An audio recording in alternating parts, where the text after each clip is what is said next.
I'm Chris, play guitar and editors. And I'm Tom, and I sing and play guitar and editors. Okay. You are from Birmingham? We're not from Birmingham. No, but I mean... Yeah, it's our adopted home. We, when we finished university and decided to take the band seriously, we needed somewhere to move as a base, to live, to get day jobs and work on the band on the evening. And it made sense to go to Birmingham because our management were there. So it's a very boring reason, but we're seen as a Birmingham band now, even though none of us are from Birmingham, but that's fine. Yeah. But we've lived there for about, coming up to 2 years now. And what kind of studies did you do? We all did music technology, the whole four of us.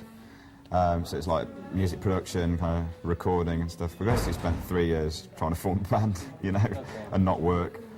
So which is what we achieved, you know. So you met each other at university? Yeah, just north of Birmingham, a place called Staffordshire. And yeah, I mean, Birmingham kind of, we had the obvious kind of intentions to move to London to try and get a deal. But I think with hindsight now, looking back, if we'd have moved to London, that kind of year and a half where we were working on the songs and the record, we wouldn't have had that time away from the industry. We could have been seen too soon. So Birmingham kind of sheltered us from the industry until we were ready to be seen and to get a deal. So as much as we kind of maybe don't speak too highly of Birmingham, it did do us a favour as well. So. No, but it shouldn't really mind where you're from, you know. I don't know, but I think certainly sometimes it has an effect on your surroundings. May have an effect on how quickly you get signed, or if you're lumped in with a scene or something. Even if we didn't move to London, say if we'd have moved to somewhere like Manchester, then maybe people would have started saying that, oh, you're in a scene with the Long Cut and Nine Black Alps and stuff. Being in Birmingham, we're sort of like there's a couple of bands on the cusp, but we're kind of spearheading kind of what's going on in Birmingham at the moment, and hopefully a few more bands will follow. But if we'd have moved down to London or somewhere, then we probably would have got a little bit of too much attention too early on, and we wouldn't be the band that we are now. Living in Birmingham, we've had a chance to develop. And when did you had the idea you were ready to be heard? When was that? I mean, it was kind of an ongoing process. And obviously, we were working on our songs and recording demos and stuff. And when one was good enough, we sent to very few people just to get the ball rolling. But basically, we were gigging all for about a year and a half, and it wasn't till we only signed once we found a deal that we were happy to sign, and that coincided with the time that we had an album written and ready to go and record and get on the road and tour it and stuff like that. So it was kind of, we did everything in our power not to be hyped or be a buzz band, because that can be destructive to a band in the long term. But when did you really had the idea? Well, now we are happy to be heard and maybe to get a deal. When was it? Was there a special occasion, or? You've got to be really patient, I think. I mean, when we first moved down to Birmingham, we sent a demo of our first single in the UK out, and that got a lot of attention at the time. And there was like 30 labels coming to your shows, and then you think, oh, we're ready because all this industry's here and stuff. And I think you just need to sit down and think, have you really got the songs to make an album that you're going to be proud of, and are you really good enough live yet? And I don't know, I think it was kind of a gradual process. I don't think something actually happened which made you click and think, you know, there you go. I mean, there was a time kind of in the middle of last year where we were thinking, what's our debut album going to be? No, we were writing the songs down and trying to figure out if there were enough. And we used to do that constantly, basically. And when there was like 9 or 10, then we were thinking, right, we're ready. Oh, okay. Like, you know, so it was a song that you thought of being good enough for a debut album? Yeah, definitely. I mean, we always had 10, sort of like, and then we always wanted them to be as good as possible. So when we wrote a new one, which we thought was good, then we'd drop one and bring the other one in. So it was like a bit like a league table system, really. And got relegated. And the album, I mean, the songs on this album, when have they been written? Their whole breadth. Some of them are very new. All Sparks was written, completed about 2 days before we went into the studio, really.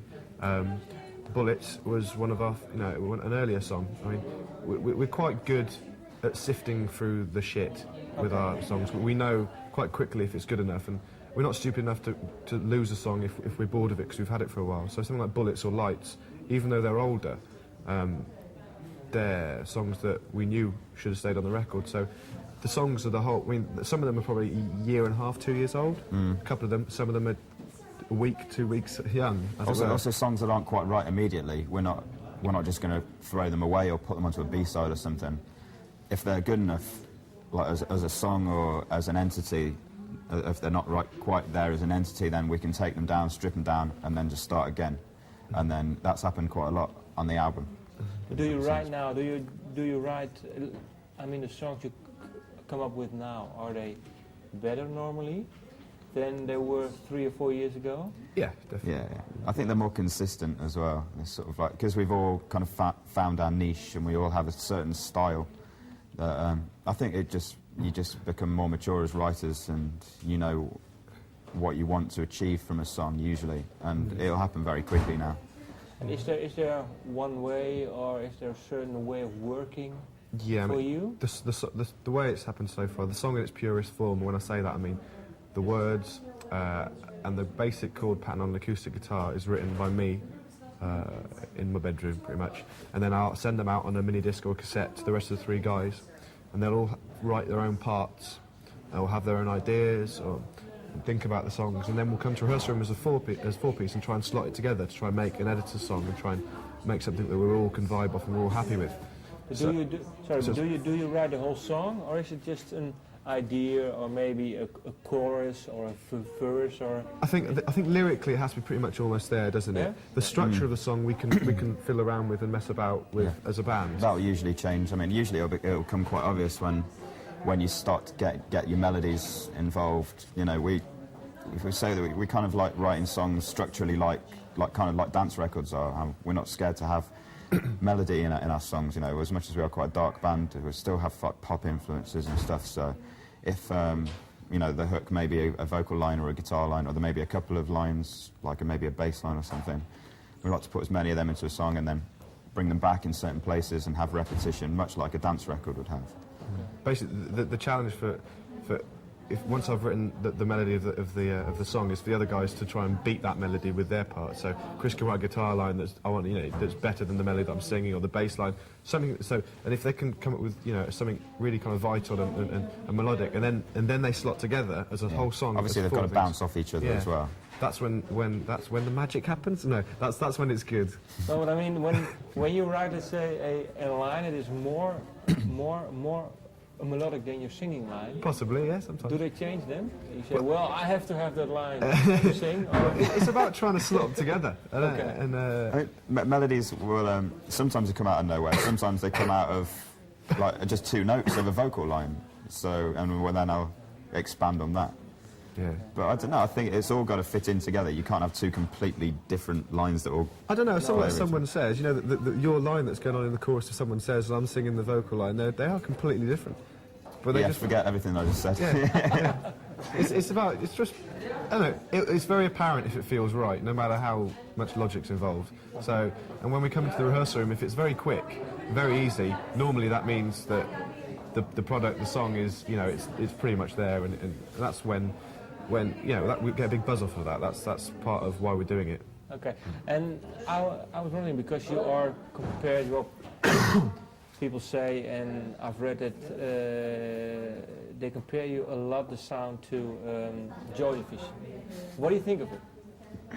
They're a good band. Okay, no, but I mean, what do you think of the comparisons all the time? I think we've been compared to lots of bands. I mean, I think if you strip down the elements of what we do, then I'd say Tom's vocal is low. It's a baritone, so it's going to get compared to Ian Curtis or Paul Banks from Interpol. My guitar's quite spiky, quite metallic. They don't really sound much like guitars, so they're going to get compared to a bit like Will Sargent from the Bunnymen. You know, Russell's bass lines are very melodic, and they may be kind of like hookies from New Order in those days. So I don't know. I mean, there's thought that certain elements of our music sounds like certain other bands, which is fair enough, because like people have got to do that anyway. I mean, it's one of the first questions that you ask when you find out about a new band is, what do they sound like? Who do they sound like? So it's just an introduction. I mean, it's one of those things that will pass. But you don't mind. We understand it's part of the process. You know, I mean, we understand how the industry works and that people need something to pin us down by to start with. But very quickly, if you're good enough and you can rise above that, it happens to every new band that they get compared to whoever. So, I don't know, I mean... We haven't been compared to crap bands yet, which has got to be a good thing, you know. That's good, yeah. But as far as our influences going, those bands, we were too young to be influenced by them as we were growing old, you know. as we're but I mean, but the music still is around. So maybe you are too young to. Yeah, well, we've only discovered the records since people have said we kind of sound like them. And we were obviously aware of these bands and sort of like heard a lot of the songs, but it was we'd never kind of listened to whole albums of them. I mean, when we were the songwriting process, probably like Crocodiles by Echo and the Bunnymen helped me a lot as far as kind of mood and guitar lines go and stuff. And then there was more contemporary stuff that helped us out more, which was bands like the Walkman and First Strike Records and Elbow as well, the 2 Elbow records. So I mean, our influences were probably more contemporary. No, I had to ask a question because... That's okay. Yeah, but normally you just, you read, and I was thinking, what do the bands think of them? Always to be compared with certain names. Well, let's go to the album now. Why did you call it the Black Room? It's called the Back Room, actually. Don't know if you got that. There's no L. The Back Room. I mean, why did you call it the Back Room? We're in the studio with a song called Camera, which we were never really happy with to start with. We didn't fit together right, so we had to take it apart and put it back together is the short end of it, and we had to reinvent what the song was about. Not what it was about, but reinvent how it was presented. And it was one of those moments in the studio that you kind of sit down and go, well, what we've just created there is amazing. You know, we sat there going, wow, we're really proud of this already. So it became more than it ever was. And the Back Room is a lyric taken from that song. Okay. So it just seemed to make sense because of what happened with that song in the studio, how much of an impact it had on us all, to give it a bit more weight, a bit more gravity to it. So we've made it the middle, the centerpiece of the album. I mean, the idea behind the Back Room is some place, as it were, where you can put things that you don't want people to see, be it a feeling, be it something physical. I mean, it's not too literal, sorry. It's quite ambiguous, but the kind of imagery, it suits what we're about. And for the way you're working. Yeah, so, and because of what happened to the song in the studio, it made sense to do that. Okay. Well then, every song, maybe you can tell maybe one line. Want to take it in turns? Yeah. Well, we'll see what happens. Okay. Lights. Lights is a pretty old song, really, but as far as a lot of our old songs have developed and gone into certain paths, that's one that's kind of stayed the same since the start, and nothing's really changed. It's one of those first songs that we did, which really gave us a kind of a bigger impetus live when we were playing it. It was a faster song than we were doing. And it was one of those songs that really helped to sculpt our sound. I also like the way that it kind of starts with a vocal as well. Just like start an album instead of like, the sound of the ocean, instead of like that, and build up into something. It's like straight in with like a really quick, like whatever 2.5 minute pop rock and roll song. It's our debut record. We wanted to make it fast, and we wanted the first song to kind of sum that up. It's bang. It's straight in. It's there's no messing, as it were. It's an intense live take, and it just kind of summed up what we're about at the moment, really, as a live band. And I mean, lyrically, it's kind of to do with kind of, I don't know, insecurities and loss and things like that. But yeah, it just seemed to make sense to stick that one at the beginning. Whack, straight in. Okay. Munich, place in Germany. Place in Germany, indeed. Yeah.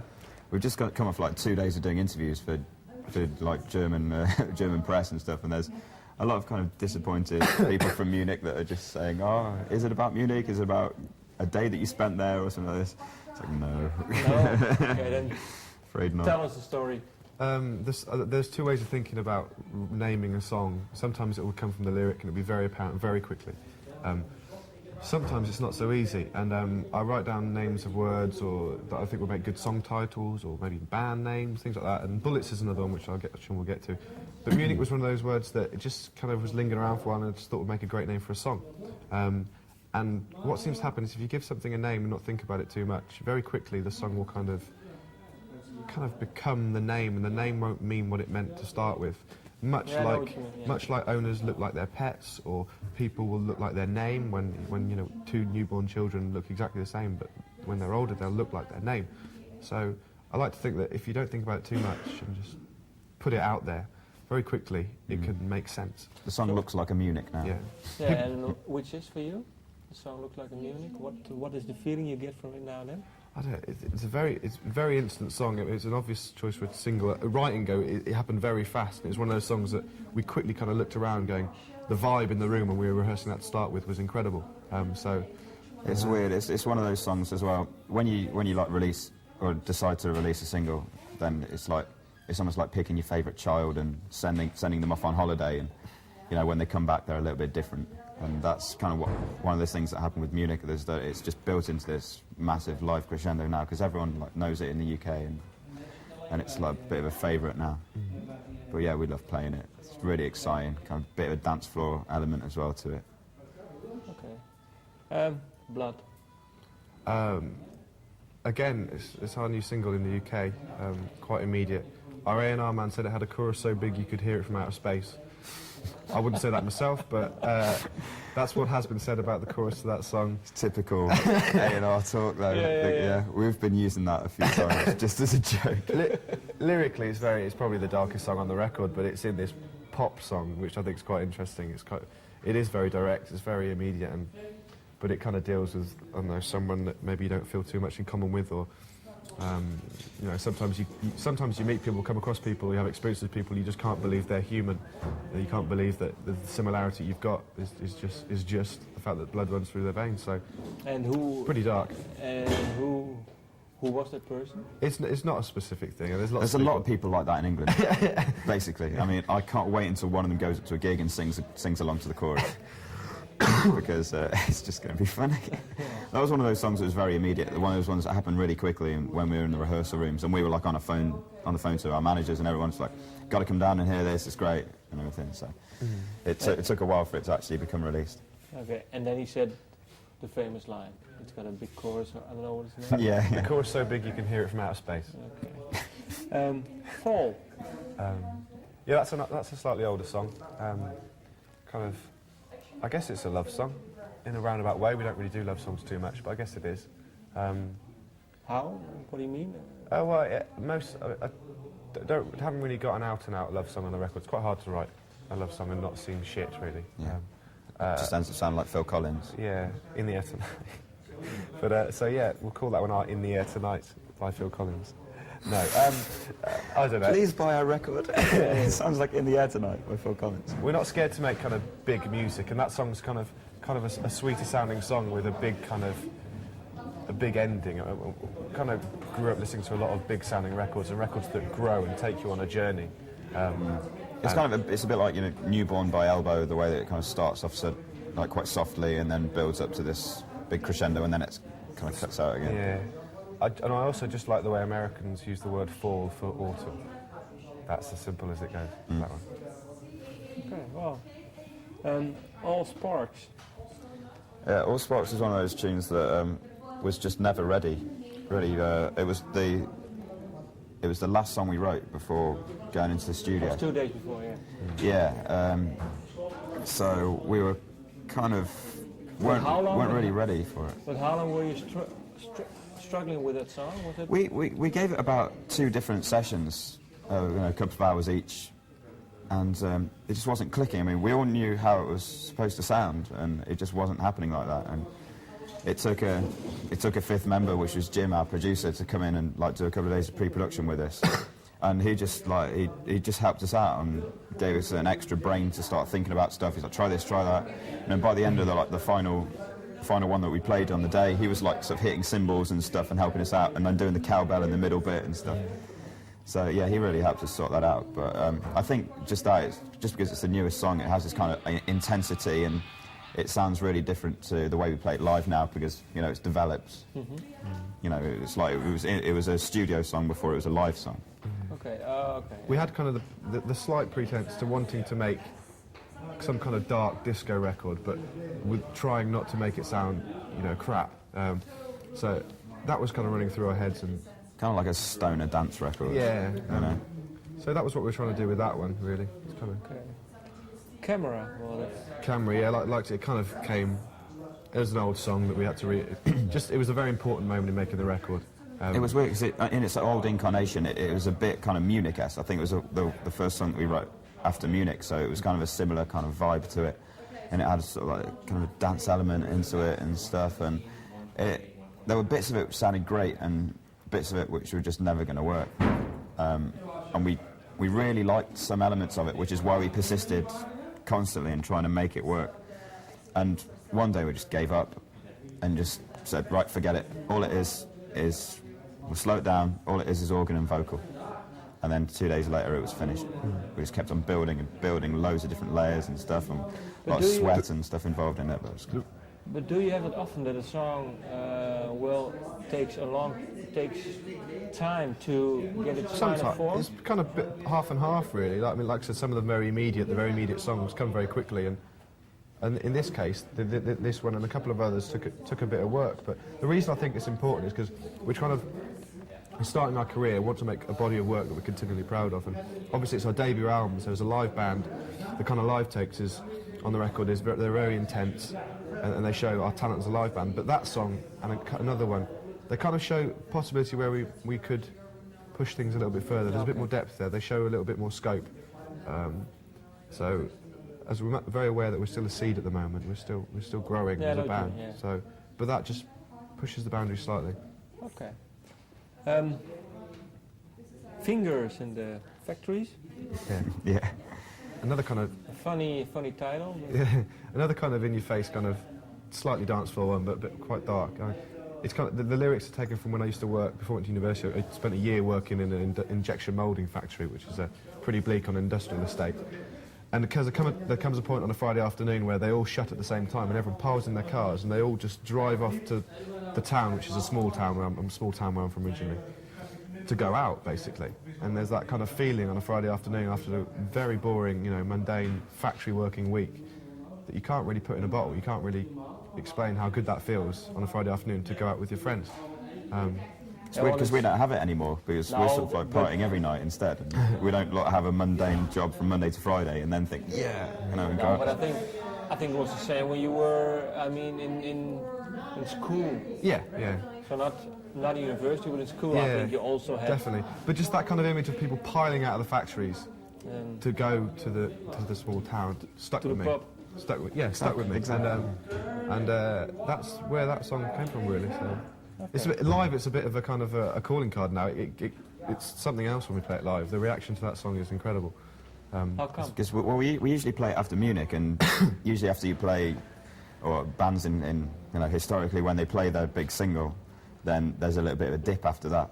But Fingers is, for whatever reason, one of our best live tracks, just because we just go crazy on it, and the crowd loves it. They're on a high still after Munich, and they're not expecting much. So I don't know. It's just an incredible live buzz that we get from it. I don't know where it came from. It just happened one day where it was just one gig, and it's got a very pounding chorus, and you can just kind of lose it in it, and people like it. Well, it's funny. It's funny to think about it that way. When you say, you played a big. I'll try and watch now. Keep an eye on it. I think you do really need to have to see it live to really experience what the song's all about. Okay. It's very, very raw and very stripped down live. Okay. Well, I will do. Bullets? Yeah, first ever single in the UK, it's perfect kind of introduction. Why is it perfect? Because it's very instant, it's kind of dark sounding. Lyrically it kind of deals with, it's quite optimistic lyrics, to be honest. It's about if you're in a bad situation, whatever, being relationship, job, whatever, that it'll get better. But I don't like that kind of sentiment in its purest form, so I've kind of wrapped it up in kind of a sad-sounding song. The guitar riff, the guitar stabs in the verse is very kind of, it's kind of like you were laying ourselves. This is what we're about. This is the sounds that we like. So it was a great record to first release to the public. It's also one of those songs that has really helped us out as a band, because the demo of it was the one that initially got us all of our attention, and then we got to the stage where we wanted to release it, so we re-recorded it, and that was the song that got us attention from the press. Yeah. But is it sometimes hard to re-record songs because sometimes you capture a feeling? Sometimes, yeah. Yeah, definitely. Well, I think if we were to release it again, then I think we were thinking about re-recording it again, just seeing what happens. Just because it's exciting, Yeah. No, because sometimes it works and sometimes it doesn't work. Yeah, definitely. We think it does capture a moment, but we've progressed now, and maybe if we record it again, it'll capture another moment. We'll see.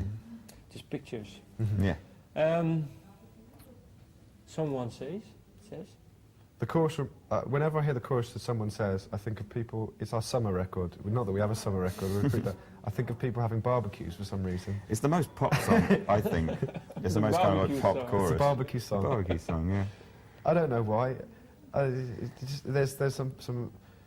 It's what we're talking about, melodies, kind of battling melodies. In the chorus, there's like a vocal melody and a guitar melody that are completely different, but they just slot together and they just work. And there's a backing vocal melody in there as well. Yeah.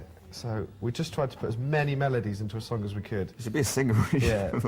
And, I don't know. I've always liked it in a way that I don't really feel in the other songs. In the fact that I don't really see it, for whatever reason, I don't really see it as one of ours. It seems like I like it how I would like another person's song, instead of I like it how I would like Munich or something like that. It seems almost throwaway, but in the best possible way. Like songs are quite poppy, and there it is. It feels like that, but in a really good way. I don't know why. I think it's very basic. I think, and a lot of our stuff is much more complex, and it is what it is. It's like a great pop song, and you know, take it or leave it kind of pop song. Okay. Open Your Arms. Yeah, that's usually our set closer. It's what we end our set song. It's got a big ending, and sort of like I always like at the end of a gig, just before we play that, because we usually do Munich, then Fingers, and then Open Your Arms. So after those two, we can kind of like take a little deep breath and just relax and sort of like have the 3 minutes where the song is kind of building, and then we're ready to go again, and then sort of like big crescendo, and then off, and then lights out and can go, you know. Yeah. Is it a new or an old song? Kind of not that old. Middling. Just in the middle, yeah. It's something that annoys me is the kind of not in my backyard kind of attitude of some people, and that was just the only thought that went into the lyrics there. And the song itself is like it is like the band are just breathing before something else starts, and I don't know. It captures a mood. It's very intense, and it's again one of the bigger ones that shows a little bit more scope than the immediate kind of. Yeah, like pop the song. camera. Yeah, similar in a way. Yeah. Definitely. Okay, then we come to the album Closer, Distance. Yeah, I mean, obviously, because Open Your Arms was like our live set closer, we kind of, when people are playing live, you know, the crowd will just applaud and sort of have a good time, then have a drink and sort of like chill out and then go home. So we wanted like a come down on the record, and the come down is Distance. So it's sort of like they merge